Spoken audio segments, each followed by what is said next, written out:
From the first inspiration in the late 18th century to gene-based DNA and RNA vaccines and novel cancer immunotherapies, vaccines teach the body's natural defenses to target all the unwanted bacterial, viral and cellular threats.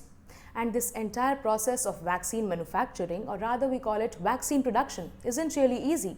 A vaccine needs to go through multiple trials or stages before it's certified safe for the public usage. This entire talk on vaccine discovery was brought to the very forefront after coronavirus hit the world. The case of COVID-19 vaccine will always be marked as one of the fastest vaccine discoveries and launches ever in the history. But with this record, there also came in a lot of doubts.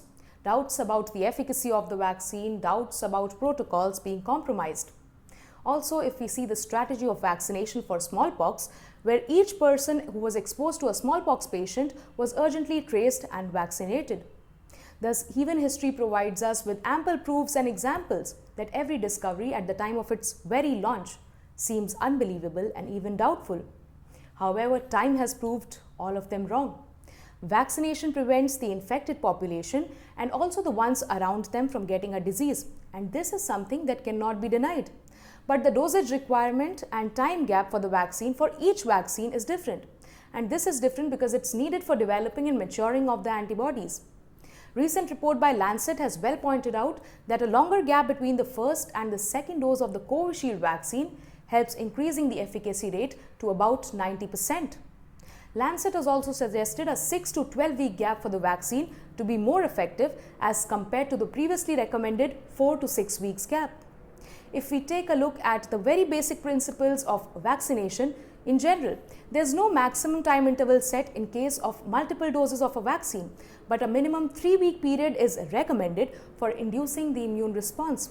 It generally takes as long as 8 weeks for the antibodies to become completely functional. We often tend to forget this, that the greater the time gap between the multiple doses of a vaccine, better would be the protection and greater would be the benefit from the vaccine. In the last 3 months, the government has itself revised the dosage time interval twice.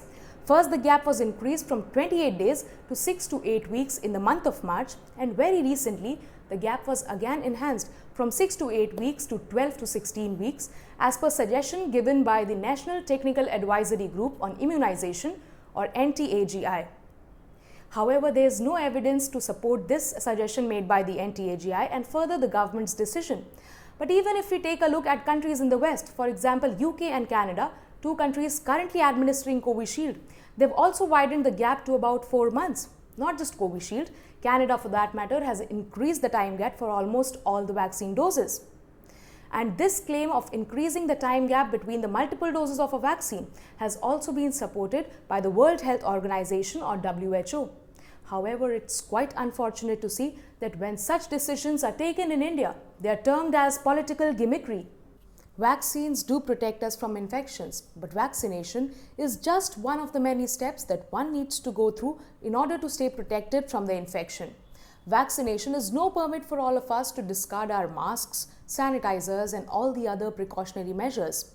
The government is doing everything possible that it could do to stop the pandemic, and vaccination here plays a very integral role in all of this. According to the evidences received so far, it's well known that there's just a 5% chance for someone testing positive for COVID-19 after taking the vaccine. And in the process of fighting with the pandemic, we all must trust the scientists and stand with the government. We all must focus all our possible efforts towards wiping out COVID-19.